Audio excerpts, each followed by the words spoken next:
सोए थे। दुनिया के लोगन के बात पर विचार करत रहो। ई दुनिया के लोग कहलन कि ना केहू कुछ लेके आवेला ना केहू कुछ लेके जाई, और जन्म में मरण में मात्र एक दिन का अंतर होला। हिंदू रीति रिवाज के अनुसार जब घर में बच्चा पैदा होता है तो हम 12 दिन पर बरैया मनाते हैं, और एक दिन जब बीतेला तो हमनी के जब तेरही मनावे नहीं जा तो के ब्रह्मोस तेरही कहे नहीं जा। रात के समय बाद सोचा चलो कि दुनिया में आखिर सच्चाई का बा, हम तो राजा हैं और मेरे शासन काल में जितने प्रजा है सारे के सारे खुश में दिन बिता रहे हैं, लेकिन राजा हूँ यह पता लगाना मेरा उचित है कि इस धरती पे सच्चाई क्या है। दुनिया के लोग जो कहते हैं वो सही है कि जो हम कर रहे हैं वो सही है। पता लगाने के लिए जब राजा विक्रमादित्य महल छोड़ करके निकलते हैं तो कभी भाव लिखते हैं बहादुर,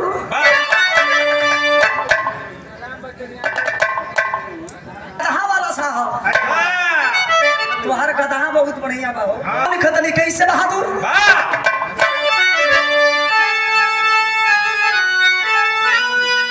अरे काली बली बलिदानी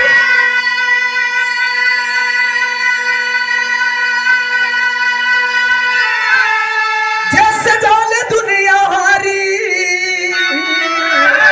महिमा न्यारी जे कर लीला पर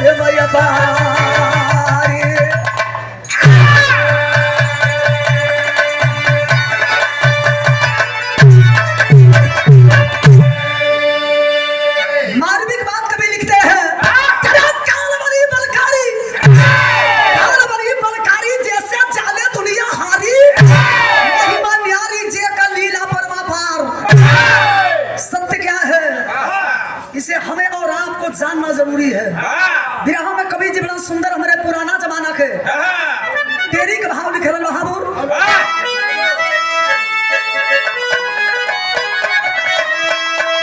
अरे मोर राम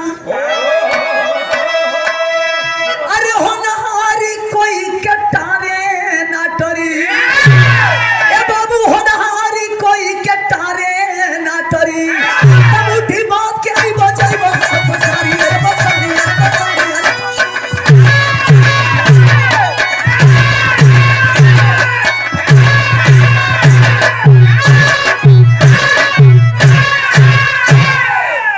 लिख दिहल बा कि तोहर मौत फांसी लगाए के होई। तो फांसी के खाली एगो नाम रही। एगो राजा रहलन सोचलन कि फांसी लगा के हमर मौत बता साला फंसिया पर जइबे ना करो। दूसरा राजमहल में गइला राजा सुना देलन फांसी के हुकुम। गलत के सरकार गलती ने कि हमके फांसी मत दी, ऐसे ही तो हम मरे वाला आज बानी। राजा कहलन कि ठीक है तुम्हारे अंदर अगर सच्चाई होगा तो अभी पता चल जाएगा। कच्चा धागा के जब फांसी के फंदा बनाए के राजा के जब ऊपर झुलवला हो हई देखी कच्चा धागा में कितना जोरे होला। जब लटकौला हन ऊपर तो कच्चा धागा टूट गई, लेकिन ओकर जो रसरिया रहे ओकर पता रखा फांसी के फंदा वही के नस कट गई, नस कटला से राजा के मौत हो गई। तो होनहारी कोई के टारे ना टरी मुट्ठी बांध के जइबा हाथ पसारे। ये धरती पर जब लिखल बा हो के रही, और जो हमारे भाग्य और तकदीर में लिखा है उसे कोई मिटाने वाला नहीं है। बिरहा में बड़ा सुंदर कवि जी गीत लिखा था बहादुर।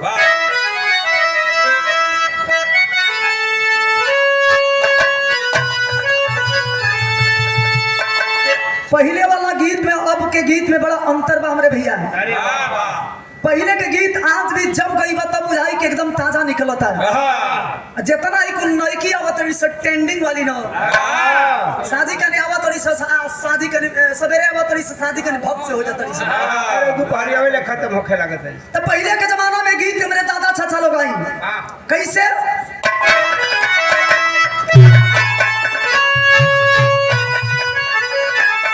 कहावा से जीवन चला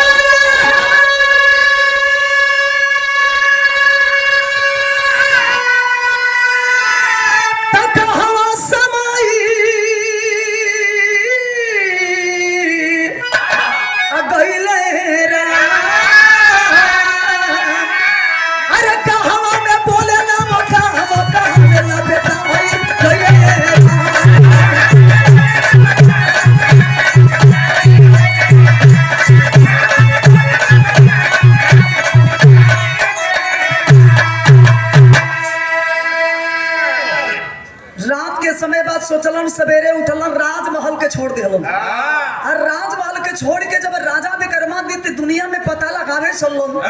तब अपने नजर के सामने देखलन का भाव लिखल गई राजा विक्रमादित्य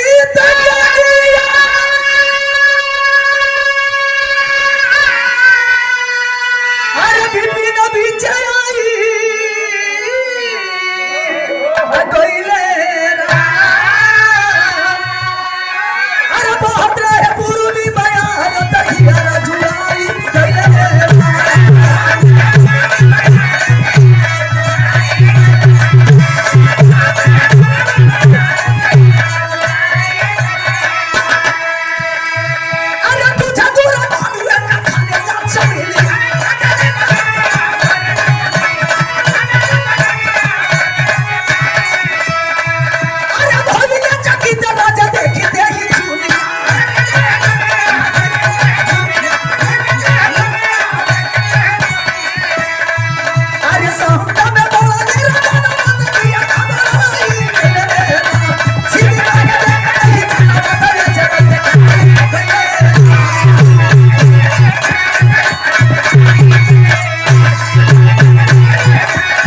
हाथी पे बैठल बड़न आगे बढ़ेल गलन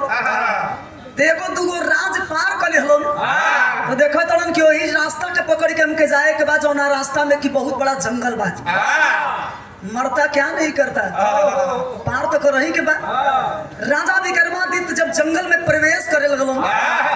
तो अपने आप के सामने देखो तड़न कि जौना रास्ता पर हम जात नहीं यही रास्ता पर कुछ दूरी पर एगो भालू भयंकर रूप बनाए के जमीन से माटी निकालत रहो राजा विक्रमादित्य देखलन कलन के साला इंसान रही तो मेरे ऊपर दया भी करी वन में है मोटा खा ये आलू भालू के जात ये करियावा के का गारंटी है ये जंगली जानवर है बाबा कम नजर पड़ जाए कम नजर हमारे ऊपर डाल दी साला खड़े खड़ी हमके बर्बाद कर दी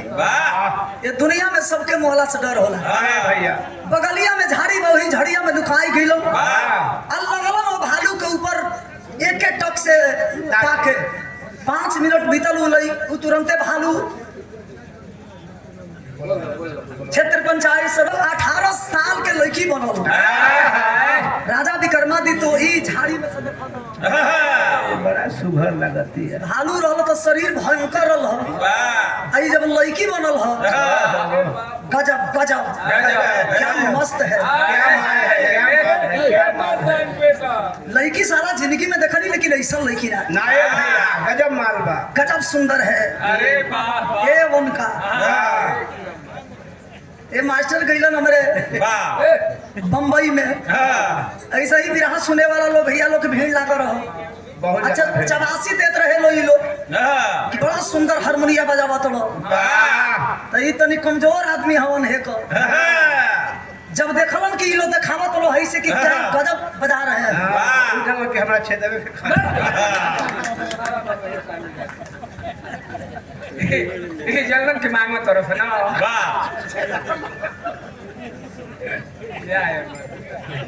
चिंता तो और बकवास कहियो हमरो के लेबी तो मार खिए बस मार उठ के बात चलना हो गया माने कहे का मतलब जब इशारा कर सुनाई से कि बहुत बढ़िया तो ये से नीचे लग दिया का कोनी मास्टर काहे नीचे लगा कर वाह तो जब ताकत नहीं कहीं सही दिखावा तो हम कह रहे अरे भाई वो ऐसे दिखावा तो आदमी की बहुत बढ़िया बजावा तो ऐसे दिखावेला आदमी ऐसे दिखावेला आदमी की 1 नंबर तनी दिमाग से सोचल करो समाज में कहे वाला चीज ई सोचलन कि हमके दूसरा दृष्टि से कुल देखा तो बड़ा बढ़िया बा बढ़िया जो भी बोल रहा है पर्दा में रह करके बोला करो उठ के बात चलना तो मेरे मास्टर ऐसा न हो जाए जरा संकुल ऐजा आदमी नहीं खो लड़की के देखला राधा विक्रमादित्य छरहर बदन साला नागिन ऐसा बात आंख में हाथ जैसे आम के भारी ओट कतरनी चाउर गर्दन सुराही दांत पेट में हाथ जैसे पुरई के पतई है करी हाई देख के उठा के और नीचे और नीचे से का तो के मतलब हो हमार कोहे के मतलब तो कर जाए हम के दली के खंभा लागत रहो हां एकर बाबू फिटर हम मर गेल वही जगह पे पहियो कारत बा नापत नापत मर गई चल गई विश्वनाथ का एकरो तो पोजीशन बना ही वाला बा आपकी ठंडी भैया हमार लगन पार कली है अरे भैया बे बहुत दिन ना पो अब का न पवे तो राख मुदाए लगा होश में भैया वाह अभी बहुत हमार लगन के प्रोग्राम बाकी है तब जब राजा भी करवा दी तो लड़की के देखल लड़की एकदम सोरहो सिंगार सजाए के धक धका लग रहा है जैसे जमीन पे कोई परी उतर के आ गई लड़की बहुत देखनी लेकिन ऐसा सुंदर ना खाली वही बिल में सताको थोड़ो कोई छड़िया के फाड़ के हो मुक्की बना ले बड़ो सोचा तो कि ऐसा लड़की हम ना देखनी तब तक दूगो राजकुमार घोड़ा पर सवार होकर पहुंचा तलो लड़की के लगे जब घोड़ा रोकल लो सोचा तलो कि साला हमनी के राजा महाराजा आदमी हमनी के दरबार में बहुत लोग आवेलन लेकिन ऐसा आदमी हम ना देखली गजब सुंदर बिया वो जंगल में मिलल बिया वो अकेले इतना सुंदर लड़की है जंगल में आई कहां से अरे वाह जाए के बड़का राजकुमार सवाल कैलन क्या है लड़की इस जंगल में क्या कर रही हो लड़की अकेले सुनिए सुनिए आपको इससे मतलब राजा कलन की मतलब है वाह हम सोच रहे हैं कि इस जंगल में लड़की होकर के क्या कर रही हो कोई जंगली जानवर आएंगे जितना तुम्हारा वस्त्र है फाड़ देंगे कलश के कर चिंता मत करो तू के हो कलम के हम है राजा हमार नाव हो प्रेमचंद मेरा नाम है और जब से मैंने तुम्हें देखा है प्यार हो गया है कलश के जब प्रेम मत फैलाओ समझावत या विरह में तर्ज बदल गई आई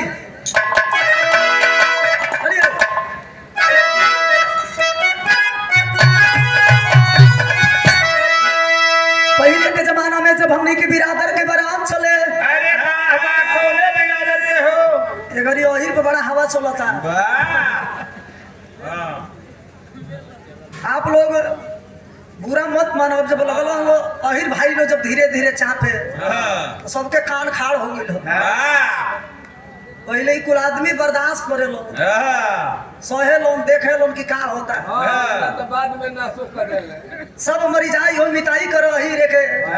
सब मरे लेके मतलब सब कोई नाही मरे हुए काम दिए तो हर अही रे बनाई हो जेकर नइखे बनो तू भेंट करके देखो 50 रुपया दे के स्वागत के लिए बनी चाचा दादा लोग के जमाना के तरज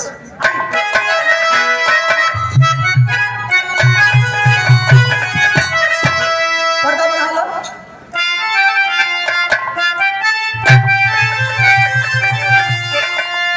लालू तिवारी वो पास अरे डूबी मार अभी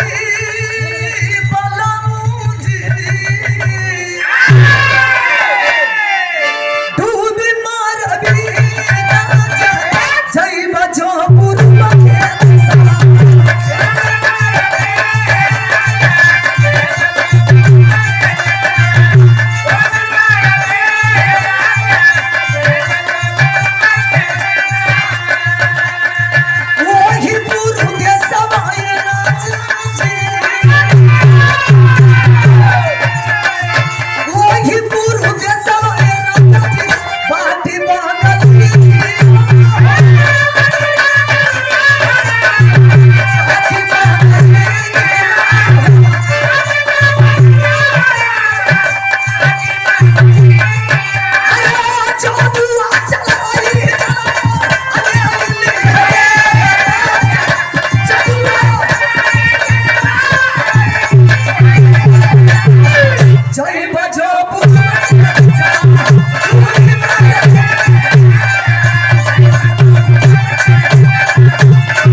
और मैं चाहता हूँ कि तुम मुझे दो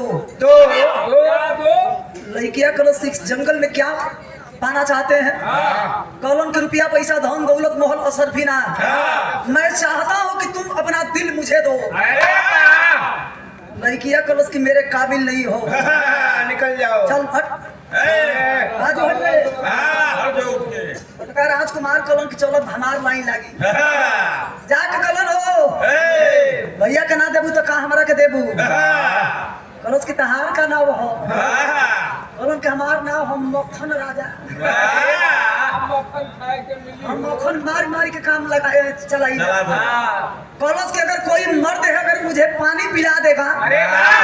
उसी को मैं दूंगी बड़का राजकुमार कमंडल उठौलन पानी ले आवे चुप चल हो तब भाव निकल गई 500 रुपया अरे ओ हीरा अरे कोई देहो बिना चुकी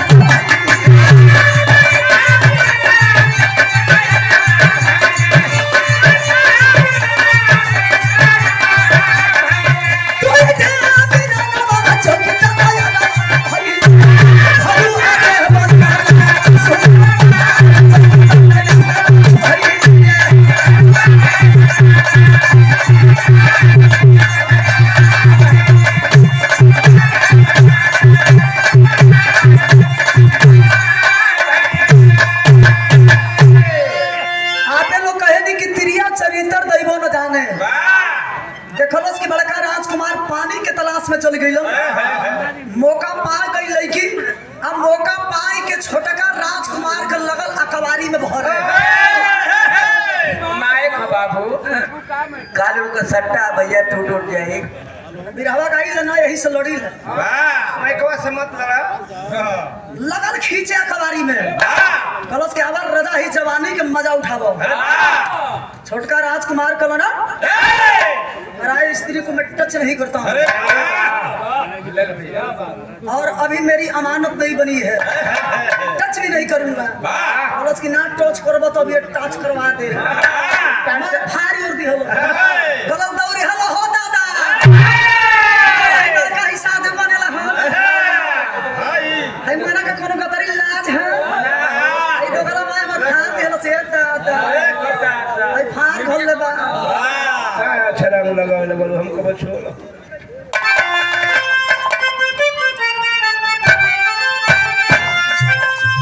अकबारी में भर के जब जान गई कि हमार काम ना बनी लगल क्रिया चरित्र दिखावे अरे उड़ दिया उसके दौड़िया बोला दादा हमारी इज्जत लूट गई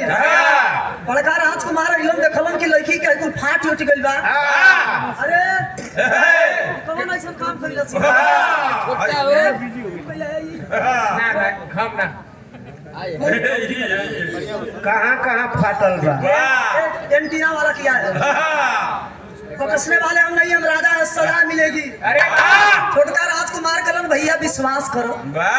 तो हर छोटका भाई कुछ नहीं के कइले खाली फसावत हिया ना हमारा कदी ना तहरा कदी खाली लड़की फसावत हिया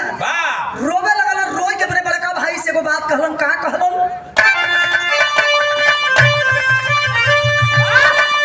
स्वर्गीय रामदेव गुरुजी जवानी के आलम में तर्ज के गाई बड़ा प्यार से करेजा से मजबूत होई हुए बोली कैसे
विश्वास मत करो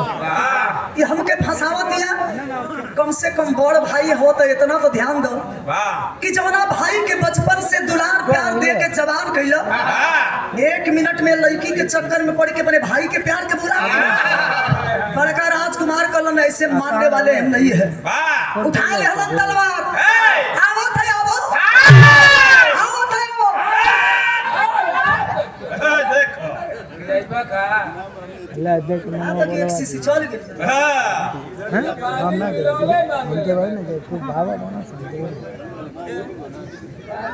आदरणीय अरे मौत ही सत्य होला भैया,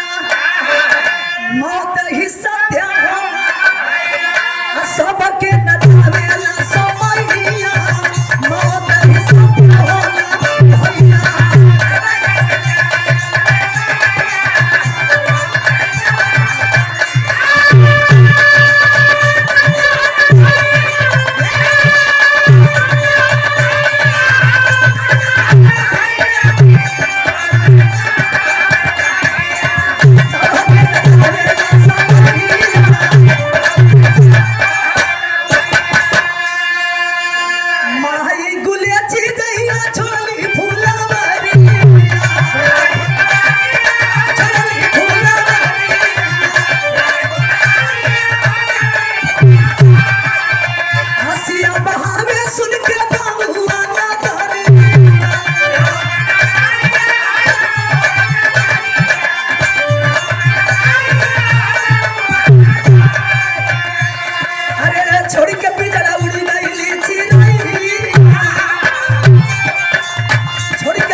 सुने वाला भैया लोग,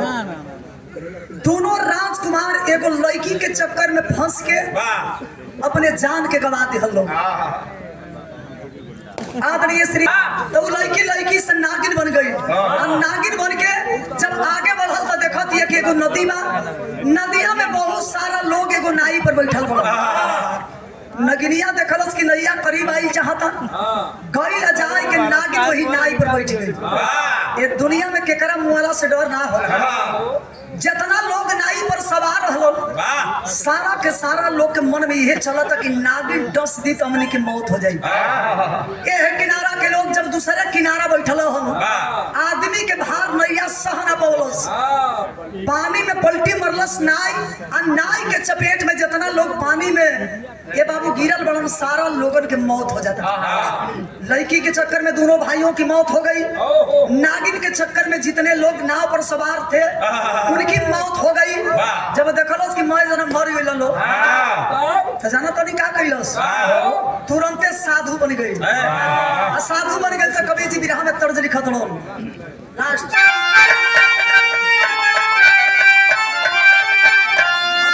वो है बात आई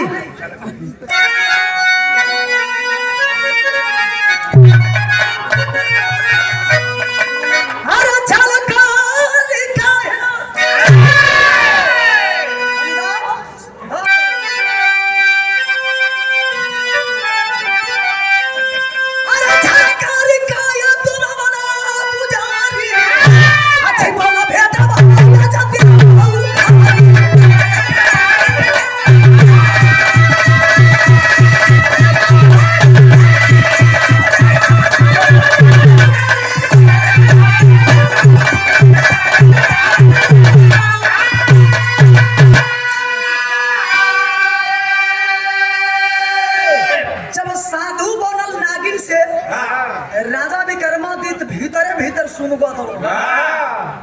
ई पाखंडी साधु खाली चिरकी बढ़ोले बा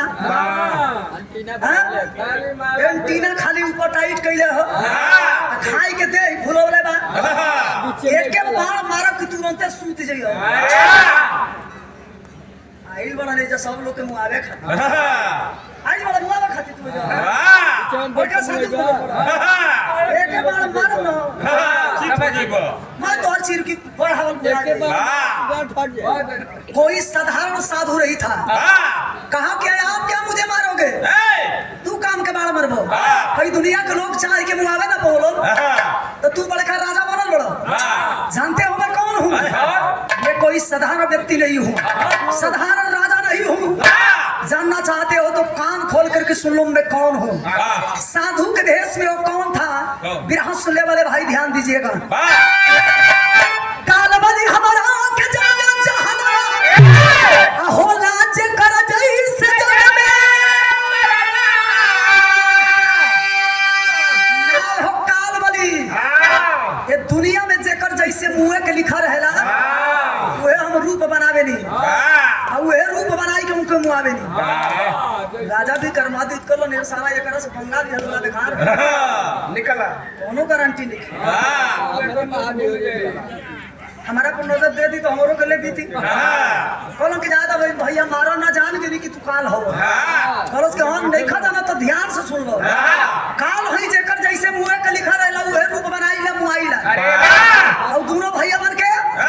एगो लड़की के चक्कर में मुंह के लिखा रहला यही से लड़ाई के मुंह जितना लोग डूब के मरलो हम लोग डूब के मुंह के लिखा रहो साधु बनल बनी फिर नंबर लागे वाला हो ज्यादा हमरे गलती के माफ कर दो हम मुंह लेके चाहो अब तो नाम हुआ बे भाई काल कहा कि मरना तो है ही है आज मरिए या कल अरे वाह लेकिन जाना सबको है जब कृष्ण भगवान को समय नहीं छोड़ा तो आप कौन होते हैं हवा बन के पानी बन के मच्छर बन के मच्छी बन के घोड़ी बन के घोड़ा बन जैसे जाए के बाद वह रूप बनाई काला तो घसेट के ले जाए ना जाए तो जब सबके जाही के बाद तो काहे ना कुछ ऐसा कर्म कमाई करी कि गईला के बाद दुनिया इतिहास में आपके नाम के ले आदमी चला जाता है कृति अमर होती है सावन गुजर जाने के बाद जल की कदर होती है सच्चाई है जाना है सबको समय ना छोड़ने बना के हमको छोड़ी इतना बड़ा दानी करुण दानी को समय नहीं छोड़ा जे रोज सोने में दान करे गईला के बाद वो जब सोना मिले लगल खाए खाती तब होश ठिकाना आई ये धरती पर सोना से भी ज्यादा जरूरी कौन चीज के बाद भोजन के अन्न के बाद ई ना मिली तो कैसे ही चली बिरहा के आखिरी भाव